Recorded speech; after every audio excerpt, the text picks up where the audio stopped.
18 दिसंबर Nifty 50 और Nifty bank का direction किधर जाएगा। आज मार्केट में गैप डाउन खुला और हम लोग ये देख सकते हैं कि निफ्टी बैंक पर स्ट्रेट अवे 15 मिनट के चार्ट पे क्या हुआ है कि मार्केट इस कैंडल से ओपन हुआ और मार्केट स्ट्रेट अवे नीचे गया, फिर ऊपर गया, फिर नीचे गया, फिर ऊपर गया, फिर नीचे गया, फिर मार्केट इस रेंज पे क्या हो गया, टाइम स्पेंड किया और मार्केट वहीं पे बंद हो गया। इस चीज को बेसिकली समझिए कि ये निफ्टी बैंक और निफ्टी 50 अगर आप दोनों का चार्ट देखेंगे तो ये मूवमेंट क्यों हो रहा है। निफ्टी 50 भी क्या हुआ, स्ट्रेट अवे हम लोग को नीचे का डायरेक्शन यहाँ पे प्ले किया है। निफ्टी 50 में कितना पॉइंट का फॉल आया, 300 पॉइंट का। बैंक निफ्टी में कितना पॉइंट का फॉल आया, 700 पॉइंट का। ये फॉल आ क्यों रहा है जबकि फ्राइडे को मार्केट में इतना बड़ा राइज आया था। इसको पहले हम लोग चलिए पहले निफ्टी बैंक को पहले शुरुआत करते हैं और एक बार डेली चार्ट पे देख लेते हैं कि डेली चार्ट में ओवरऑल स्ट्रक्चर क्या फॉर्मेशन हो रहा है और हम लोग को कब तक इस पोजीशन को ये मान के रहना है कि डेली चार्ट पे मार्केट अप ट्रेंड में है। अगर अप ट्रेंड में है तो हमारा स्टॉप लॉस या इंपॉर्टेंट सपोर्ट कौन सा होगा। चलिए इसको एक बार सेगमेंट से ड्रॉ करते हैं। हम लोग यहाँ पे प्रीवियसली अगर मार्केट को देखें तो यहाँ से हमारा एक रैली शुरू हुआ, फिर मार्केट यहाँ पे आया, फिर मार्केट में हम लोग देख सकते हैं कि मार्केट यहाँ से एक वन साइडेड रैली मूवमेंट किया था। अभी हम लोग यहाँ पे ध्यान से देखें तो ये हमारे लिए निफ्टी बैंक के लिए इंपॉर्टेंट सपोर्ट एरिया था। यहाँ से मार्केट क्या हुआ, फिर नीचे आया, इस सपोर्ट एरिया को तोड़ा नहीं, अगेन मार्केट ऊपर गया, फिर इस सपोर्ट एरिया के पास आया, फिर मार्केट ऊपर गया, फिर मार्केट यहाँ पे नीचे आया, फिर ऊपर गया, फिर हम लोग को ये जो सपोर्ट एरिया है जो कि इंपॉर्टेंट सपोर्ट एरिया था उसको निफ्टी बैंक तोड़ता हुआ नजर आया। अब डाउन ट्रेंड होने का क्राइटेरिया क्या होता है कि मार्केट अगर अप ट्रेंड में चल रहा है, ठीक है, लेट्स से ये मार्केट अप ट्रेंड में है तो मार्केट डाउन ट्रेंड में कब आता है कि ये सपोर्ट हमारा पहला बार ब्रीच हो, उसके बाद फिर मार्केट ऊपर जाए और उसके बाद फिर मार्केट नीचे की डायरेक्शन में आए, तब वो डायरेक्शन आपका क्या कहलाता है, डाउन ट्रेंड में। तो इसके बाद मार्केट ऊपर तो गया लेकिन वापस क्या हुआ, इस सपोर्ट एरिया को तोड़ने के लिए नहीं आया। तो निफ्टी बैंक कहीं ना कहीं बता रहा है कि वो अप ट्रेंड में है, लेकिन अगर अप ट्रेंड में है तो वो कौन सा सपोर्ट एरिया होगा जहां से हम लोग कोई क्वालिटी बाइंग कर सकते हैं, पहले इस चीज को समझ जाइए। तो हम लोग को ये चीज क्लियर हो गया कि निफ्टी बैंक डाउन ट्रेंड में नहीं था, अप ट्रेंड में है, इसलिए निफ्टी बैंक कहीं ना कहीं निफ्टी 50 से ज्यादा बेहतर परफॉर्म कर रहा था। लेकिन आज का जो फॉल है इसमें एचडीएफसी बैंक, ऐसे बैंक, जितना भी आप टॉप बैंक देखेंगे सारा लोग कंट्रीब्यूट किया है फॉल पे, उसके वजह से इतना नीचे आया है। लेकिन सपोर्ट एरिया भी फाइंड आउट करना बहुत जरूरी है। हम लोग को यहाँ से दिखा, फिर एक बार मार्केट ऊपर चला गया। अब हमारे लिए सबसे बड़ा प्रॉब्लम क्या है कि ये एक इंपॉर्टेंट सपोर्ट एरिया है। ये एरिया क्या है, 51,700, 51,700 आपका इंपॉर्टेंट सपोर्ट एरिया है। अगर इसके पास आए तो हम लोग को अगेन यहाँ पे क्या करना है, यहाँ पे बाइंग इनिशिएट करना है और अगेन मार्केट क्या जाएगा, फिर मार्केट नया हाई लगाएगा। लेकिन प्रॉब्लम क्या हुआ कि इसी एरिया के आसपास मार्केट फ्राइडे को आया था और मार्केट एक अच्छा बाउंस बैक दिया। तो यहाँ पे लगा कि मार्केट इस बार अपने हाई को क्रॉस कर देगा, यानी कि 54,000 के ऊपर निकल जाएगा और ऑल टाइम हाई जो है मार्केट का उसको भी अचीव कर लेगा। लेकिन अगेन मार्केट में यहाँ से एक सेलिंग प्रेशर इनिशिएट हो गया और यहाँ पे जो कैंडल का फॉर्मेशन हो रहा है वो भी आप कह सकते हैं कि टॉप में एक इवनिंग स्टार का फॉर्मेशन है। इवनिंग स्टार एक बियरिश पैटर्न का फॉर्मेशन है जो मार्केट को डाउन साइड नीचे के लिए पुश कर सकता है। तो इस बात को आपको ध्यान में रखना है कि कैंडल स्टिक में थोड़ा निगेटिव पैटर्न का फॉर्मेशन हो रहा है। टॉप में ये एक एक्यूमुलेशन लग रहा था लेकिन इस रेड कैंडल के साथ मार्केट में कंफ्यूजन क्रिएट हो चुका है। तो डेली चार्ट में हम लोग ये चीज तो समझ गए कि 51,700 एक अच्छा सपोर्ट है। अभी भी देखा जाए तो यहाँ से मार्केट सपोर्ट से कितना दूर है, 1000 पॉइंट के आसपास का दूरी पे है। तो यानी कि अभी भी मार्केट के पास स्कोप है कि अगेन इस एरिया के पास आए और फिर मार्केट ऊपर जाए। तो इस बात को कंसिडर करना है मार्केट पे। सिंगल डायरेक्शन में अभी हम लोग प्ले नहीं करेंगे, नीचे आने देते हैं। जितना हमारा छोटा एसएल होगा, मान लीजिए इतना बड़ा हम लोग एसएल रखते हैं, हमारा रिवॉर्ड उतना ही बड़ा होगा।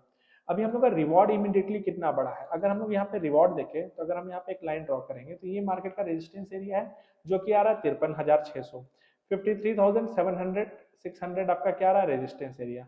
मार्केट जहाँ पे क्लोज किया है वहां से 900 पॉइंट क्या है रेजिस्टेंस है, 1000 पॉइंट क्या है सपोर्ट है। इस बात को समझिए कि अभी भी ऐसा नहीं हो रहा है कि आपका जो रेजिस्टेंस है सपोर्ट से बड़ा हो जा रहा है, यानी कि जो रिवॉर्ड है वो रिस्क से बड़ा नहीं हो रहा है। तो जब तक हमारा रिस्क थोड़ा छोटा नहीं हो जाता और रिवॉर्ड बड़ा नहीं हो जाता तब तक हम लोग थोड़े पोजिशनल बेसिस पे अभी भी बुलिश नहीं होंगे। चलिए इस टाइम फ्रेम को हम लोग छोटा कर लेते हैं और निफ्टी बैंक को नॉर्मल सा सपोर्ट रेजिस्टेंस के कॉन्सेप्ट से ही समझेंगे कि वहां पे क्या सिनारियो क्रिएट हो रहा है। यहाँ पे सारा ड्राइंग को डिलीट करते हैं और निफ्टी बैंक को एक बार 30 मिनट्स का चार्ट पे ले आते हैं। 30 मिनट्स का चार्ट पे यहाँ से क्लियर हो रहा था कि मार्केट ऊपर गया है, फिर अगेन मार्केट नीचे आया है, फिर हम लोग यहाँ से देख सकते हैं मार्केट एक ऊपर गया, नया हाई लगाया, फिर मार्केट नीचे गया, फिर मार्केट यहाँ पे एक नया हाई लगाया, फिर मार्केट यहाँ पे गया, फिर मार्केट एक नया हाई लगाया। अब मेरे लिए इंपॉर्टेंट बात क्या है कि यहाँ से हाई लगा है तो ये मेरे लिए क्या हो गया, एक अच्छा सपोर्ट एरिया हो गया। हम लोग को दिखा कि मार्केट इस एरिया को ब्रीच करके यहाँ पे आया। अगेन मार्केट जब अप ट्रेंड में है, छोटे टाइम फ्रेम में, फिर से मैं एक बार एक्सप्लेन कर दे रहा हूँ, उसको समझिए। मार्केट अप ट्रेंड में है, इस सपोर्ट को, ये जो यहाँ पे सपोर्ट यहाँ पे मैंने अभी आपको ड्रॉ किया है, ये जो सपोर्ट है, ये हमारा ये वाला सपोर्ट है। तो इस सपोर्ट एरिया को क्या करना है, पहले ब्रीच करना है, पहले नीचे आना चाहिए। तो यहाँ हमको दिखा कि ये चलिए नीचे आया है। अगर इसको फिर से बियरिश होना है तो फिर से ऊपर जाएगा, हमको दिखाइए फिर से ऊपर जाएगा। लेकिन क्या ये अपने हाई के ऊपर गया, ये हमारा हाई था, हाई के ऊपर गया, नहीं गया। यानी कि है इसका ट्रेंड अभी भी अप ट्रेंड, लेकिन क्या है, अगेन हमारा प्रॉब्लम क्या हो रहा था कि मार्केट स्ट्रेट अभी एक रैली होके गया था। मार्केट का यहाँ पे जो रैली था वो सिंगल डायरेक्शनल था। तो हमारा एसएल क्या हो जा रहा था, हमारा एसएल इतना बड़ा हो जा रहा था। क्या आप इतना बड़ा एसएल लेके कभी भी ऊपर का ट्रेड लेंगे तो क्या चांसेस है कि आपका प्रोबेबिलिटी है कि आपका ऊपर की ओर पैसा बनेगा, इस बात को समझिए। तो प्रोबेबिलिटी को सही करने के लिए क्या है, मार्केट को करेक्ट करना जरूरी है। अभी जहां प्रेजेंट सिनारियो पे है, हमारा स्टॉप लॉस इतना बड़ा है और हमारा रिवॉर्ड क्या है कि मार्केट इस लाइन के ऊपर नया हाई लगा सकता है। तो कहीं ना कहीं पिक्चर में ये क्रिएट हो रहा है कि छोटे टाइम फ्रेम पे सपोर्ट के पास मार्केट आ रहा है और एक बेहतर रिस्क रिवॉर्ड रेशियो यहाँ पे क्रिएट हो रहा है। लेकिन हमारा जब ये पढ़ते हैं कि मार्केट एक ट्रेंड पे मूव करता है, ये तो आपको बता दिया कि price moves in trend, market अभी अप ट्रेंड में है। लेकिन कैंडल्स वो चीज होते हैं जो आपको सबसे पहले बताएंगे कि मार्केट में आपको कब और क्या करना है। तो अगर हम कैंडल स्टिक के हिसाब से देखिए कि मार्केट अभी हमको क्या बता रहा है, सारा ड्राइंग डिलीट करते हैं और कैंडल्स को एक बार समझते हैं कि कैंडल्स कैसा क्रिएट हो रहा है। तो अगर हम लोग यहाँ पे देखें, जब मार्केट यहाँ पे निगेटिव आया, फिर मार्केट में क्या हुआ, जब ये ग्रीन कैंडल धीरे धीरे क्या हो गया था, छोटा होना शुरू हो गया। तो कहीं ना कहीं जो मार्केट में बाइंग प्रेशर था वो अगेन डिमिनिश हुआ और यहाँ पे प्रॉपर एक हमको बियरिश फॉर्मेशन मिला, जिसको 3 inside down minus candle formation बोलते हैं, जिसमें एक ग्रीन कैंडल को 2 रेड कैंडल तोड़ता है और ये एक बियरिश साइन होता है, जो कि यहाँ पे दिखा। उसके बाद मार्केट हम लोग को दिखा कि मार्केट बहुत अच्छे से नीचे आया। अगेन क्या हुआ, स्टार्टिंग में एक हमको डोजी जैसा कैंडल मिला। अगेन क्या हुआ, इसका बॉडी और इसका बॉडी में क्या हुआ, हमको ग्रोथ दिखा कि ग्रोथ बड़ा हो रहा है। अगेन इसका बॉडी प्रीवियस बॉडी से बड़ा था।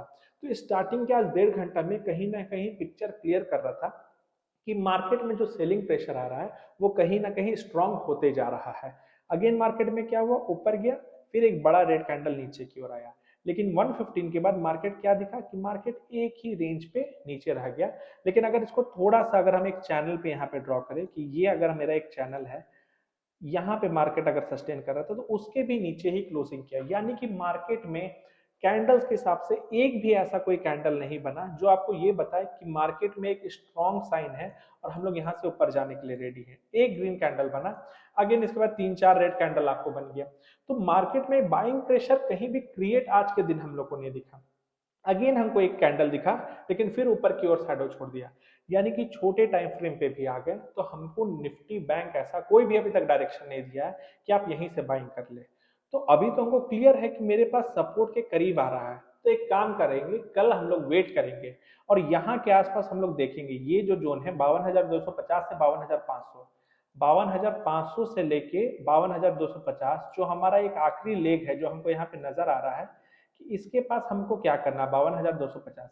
इसके पास कोई अच्छा ग्रीन कैंडल का फॉर्मेशन प्लस अगला कैंडल ग्रीन कैंडल अच्छा बढ़ रहा है कि नहीं। अगर बढ़ेगा तभी हम लोग मानेंगे कि मार्केट ऊपर जाने के लिए रेडी है।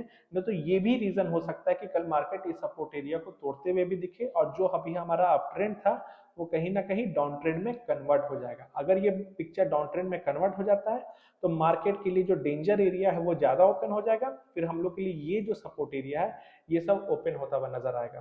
तो अगर मार्केट में इमीडिएटली ऊपर के लिए ट्रेड लेना है तो पहले एक काम कीजिए कि सपोर्ट एरिया है, जो सपोर्ट एरिया क्या है 52,250 से लेके 52,500 के बीच, आपको 30 मिनट्स में, मैं छोटे टाइम फ्रेम को क्यों नहीं यहाँ इंक्लूड कर रहा हूँ क्योंकि देखिए मार्केट में अभी क्या है, हम लोग को जो वोलेटिलिटी इंडेक्स है वो बढ़ता हुआ नजर आ रहा है।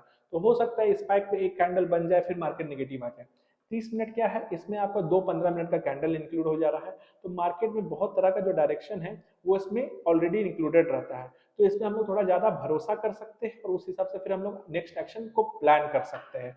तो कल हम लोग बहुत सिंपल रखेंगे कि 52,250 से 52,500 पे मार्केट कैसा कैंडल का फॉर्मेशन कर रहा है। ठीक है, अगर मार्केट मान लीजिए कल इमीडिएटली गैप अप हो जाता है, ठीक है, मान लीजिए मार्केट गैप अप हो गया, तो हम लोग 30 मिनट में देखेंगे कैंडल कैसा बना रहा है।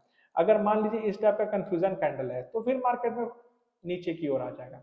अगर एक अच्छा ग्रीन कैंडल बनाता है और उसका अगला कैंडल भी ग्रीन होता है, तभी हम लोग ऊपर के बारे में सोचेंगे, क्योंकि मार्केट में स्ट्रेंथ रहेगा तभी 30 मिनट में दो अच्छा ग्रीन कैंडल बनेगा। अगर स्ट्रेंथ नहीं रहेगा तो हो सकता है एक ग्रीन बने, फिर मार्केट में क्या होगा, मान लीजिए एक ग्रीन बना, फिर अगला कैंडल छोटा सा रेड, फिर बड़ा रेड, फिर बड़ा रेड, फिर मार्केट पता चला नीचे होने लगा, तो फिर फायदा क्या, फिर अगेन हम लोग क्या हो जाएंगे, ट्रैप हो जाएंगे।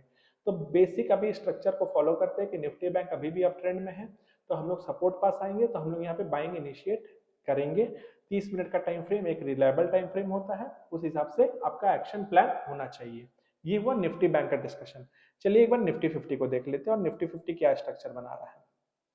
निफ्टी 50 को भी एक बार डेली चार्ट पे हम लोग ले आ रहे हैं, लेकिन निफ्टी 50 हम लोग निफ्टी बैंक में क्या बात किए थे कि निफ्टी बैंक अप ट्रेंड में है। निफ्टी 50 का क्या हालत है, निफ्टी 50 यहाँ से बढ़ा था, फिर नीचे आया था, फिर ऊपर गया था। तो निफ्टी 50 के लिए क्या था, ये इंपॉर्टेंट सपोर्ट एरिया था।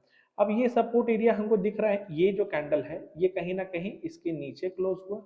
ये आप सपोर्ट एरिया को थोड़ा इसके यहाँ ले आइए, फिर मार्केट ऊपर गया और यहाँ पे ये क्या डिक्लेयर हो गया, डाउन ट्रेंड। अब ये ट्रेंड यहाँ तक आया, फिर मार्केट ऊपर गया, फिर मार्केट नीचे गया, फिर मार्केट ऊपर गया, फिर मार्केट नीचे गया। तो ये क्लियर है कि निफ्टी 50 का डायरेक्शन क्या है, निफ्टी 50 का डायरेक्शन नीचे का डायरेक्शन है डेली चार्ट पे। अब निफ्टी 50 बुलिश कब होगा, यहाँ से हमको दिख रहा है स्ट्रेट अवे नीचे आया था, तो निफ्टी 50 को सबसे पहले इसके ऊपर जाना पड़ेगा। तो निफ्टी 50 इसके ऊपर यहाँ गया, फिर निफ्टी 50 को क्या जाना था, इसके नीचे जाना था। अब निफ्टी 50 को एक काम सिंपल सा करना था, इसके ऊपर एक कैंडल क्लोज करना था। जैसे ये कैंडल क्लोज करता तो मार्केट में क्या होता, ये जो हमारा हाई था एक नया हाई क्रिएट होता, मार्केट में जो लो था वो भी ऊपर चला जाता, तो निफ्टी 50 भी अप ट्रेंड में आता। लेकिन इसके वजह से निफ्टी 50 अभी तक अप ट्रेंड में आ नहीं पाया है, क्योंकि ये हाई क्रॉस नहीं किया। अब मार्केट क्या हुआ, स्ट्रेट अवे अभी तक नीचे आ गया है। अब एक क्वालिटी सपोर्ट कहाँ पे अवेलेबल है, इसको समझने के लिए एक बार हम लोग जो यहाँ पे टाइम फ्रेम यहाँ पे बना है, इसको सेगमेंट्स हम लोग थोड़ा सा फिर से बनाते हैं। यहाँ गया, फिर मार्केट यहाँ आया, फिर मार्केट यहाँ पे गया, फिर मार्केट अब यहाँ पे आया, फिर मार्केट ऊपर गया और अगेन मार्केट नीचे आ रहा है। तो एक क्वालिटी सपोर्ट आप बोलिएगा तो ये है निफ्टी 50 का एक क्वालिटी सपोर्ट।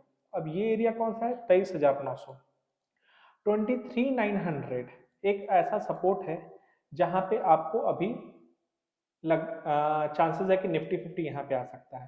देखिए डेली चार्ट पे तो मार्केट डाउन ट्रेंड पे, यानी कि मार्केट ये तो नया लो तोड़ेगा ही। तो मार्केट अभी रेडी है कि 23,900 के पास आने के लिए। अब आपके पास रिवॉर्ड क्या अवेलेबल है, 24,300, यानी कि आपके पास अभी रिवॉर्ड है 400 पॉइंट। निफ्टी 50 आपको नीचे के डायरेक्शन में देखना, 400 पॉइंट नीचे का टारगेट है। रेजिस्टेंस कहाँ पे है, ये आपका रेजिस्टेंस एरिया है। तो हम लोग एक बार रेजिस्टेंस एरिया पे कर्सर रख के देख लेते हैं, 24,750, 24,750 आपका ऊपर का एरिया हो गया। अब यहाँ पे हम लोग देखते हैं कि रिस्क रिवॉर्ड रेशियो क्या है। अगर नीचे 400 पॉइंट का फायदा है तो ऊपर भी हमको दिख रहा है 400, 300 है, 400, 500, 600, 700, 450 पॉइंट का रिस्क है। तो अगर आपको शॉर्ट करना था तो ऊपर एक बेटर अपॉर्चुनिटी था, लेकिन कल के दिन इसमें भी हमको थोड़ा सा रुकना पड़ेगा, क्योंकि डेली स्ट्रक्चर पे अगर आपको ऊपर से चांस मिलेगा तो आप ज्यादा अभी कंफर्टेबल जोन में रहते हैं, लेकिन अभी हमको ऊपर चांस नहीं मिला, आज का दिन तो आपका निकल गया। तो कल के लिए आप थोड़ा सा वेट कीजिए, और कितना वेट करना है इसको भी हम लोग 30 मिनट्स के टाइम फ्रेम पे समझ जाएंगे। अब 30 मिनट का टाइम फ्रेम हम लोग खोल लेते हैं। अब 30 मिनट के टाइम फ्रेम में देखते हैं क्या स्ट्रक्चर बन रहा है। 30 मिनट हम लोग यहाँ पे देख रहे हैं कि यहाँ से एक बाउंस बैक आया निफ्टी 50 में, फिर यहाँ पे आया, फिर मार्केट ऊपर गया, फिर मार्केट नीचे गया, फिर मार्केट ऊपर गया। अब यहाँ पे क्लियर था कि ये स्ट्रक्चर मेरे लिए क्या है, इंपॉर्टेंट सपोर्ट एरिया है, ठीक है। अब इस एरिया के नीचे निफ्टी 50 क्लोज किया, अगेन ऊपर गया, क्या इस हाई के ऊपर गया, इस हाई के ऊपर नहीं गया।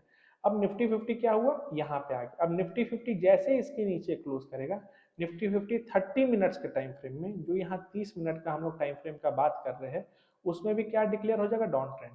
डेली चार्ट पे तो डाउन ट्रेंड था ही, अगर 30 मिनट पे भी डाउन ट्रेंड में डिक्लेयर हो गया तो आप कंफर्टेबली 23,900 के लिए आराम से प्ले कर सकते हैं, क्योंकि 30 मिनट में भी क्या हो गया, स्ट्रक्चर बियरिश हो गया है, डेली में बियरिश था ही। तो निफ्टी 50 में ट्रेड कैसे लेंगे, अब सिंपल सा स्ट्रक्चर रखते हैं, इसके नीचे कोई कैंडल का क्लोजिंग ये आपको ओपन कर देगा नीचे का डायरेक्शन के लिए। लेकिन अब आपका स्टॉप लॉस क्या होगा, अब स्टॉप लॉस समझ जाइए। मार्केट देखिए यहाँ से सिंगल डायरेक्शन में नीचे ही आ रहा है, तो अगर आप यहाँ पे मान लीजिए ले रहे हैं तो आपका रिस्क इतना बड़ा है। मार्केट अगर यहाँ पे बाउंस बैक करता है ना, तो आपको फिर टेंशन नहीं लेना है, नीचे आएगा। लेकिन क्या कोई प्रैक्टिकली इतना बड़ा रिस्क ले सकते हैं, आप नहीं ले सकते हैं। तो आपको यहाँ पे क्या करना है, एक बाउंस का वेट करना है। अगर मार्केट में कोई बाउंस आता है तो आप इसमें क्या करेंगे, आप फिबोनाची एक टूल होता है, आप यहाँ फिबोनाची का यूज कर लीजिएगा कि मार्केट में देखिएगा लेट से यहाँ से मार्केट में फॉल हो रहा है और मान लीजिए इसके नीचे क्लोज कर गया, तो आप यहाँ पे एक बार कर्सर रख दीजिएगा और आप चेक कीजिएगा कि अगर मान लीजिए 38% तक रिट्रेसमेंट लेता है तो फिर हम यहाँ से फॉल के बारे में सोचेंगे। तो फिबोनाची का टूल को यूज करते हुए आप जान सकते हैं कि कहाँ तक रिट्रेसमेंट एक रिलायबल होगा, फिर हम नीचे की ओर प्लान करेंगे क्योंकि इसका ट्रेंड क्या है, नेगेटिव है। तो निफ्टी 50 का ट्रेंड नेगेटिव है, निफ्टी बैंक का अभी भी ट्रेंड पॉजिटिव है, लेकिन दोनों अभी सपोर्ट एरिया के पास पहुंच रहा है। और जब भी मार्केट सपोर्ट एरिया के पास पहुंच रहा है, चांसेस है कि मार्केट में वहां कुछ ना कुछ बिहेवियर होगा ही होगा। तो कल बड़ा गैप अप, बड़ा गैप डाउन ये होने दीजिए, 30 मिनट्स का कैंडल एक या दो बनने दीजिए, उसी अकॉर्डिंगली मैंने जो भी आज एनालिसिस किया है इसको ध्यान में रखते हुए आप अपना ट्रेड एग्जीक्यूट कर सकते हैं। आज का वीडियो में बस इतना ही। Thank you.